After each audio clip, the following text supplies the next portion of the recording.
The CJFE, I don't even want to call it by its first name anymore, its full name anymore. It doesn't deserve it. It's false advertising to call them for free expression.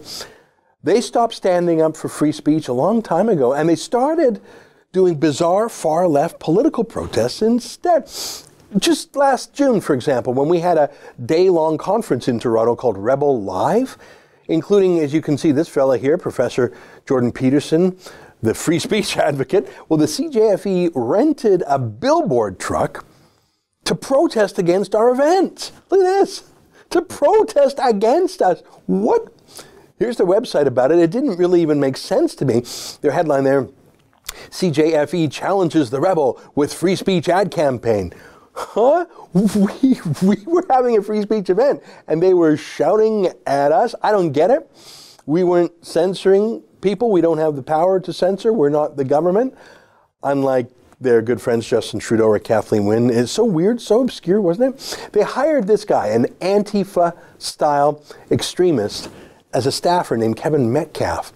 He led that protest against us. Metcalf led a protest against a comedy club because it was having a free speech night. Then someone vandalized the club, gluing its door lock. It was so weird.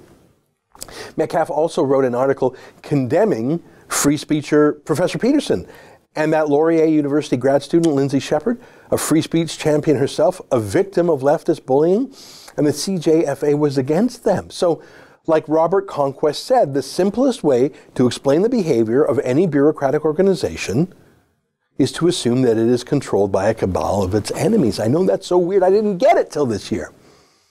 Who would love to take over a free speech group? Well, a censor would. A leftist censor. Weird, weird, weird. But then this week, it got super weird.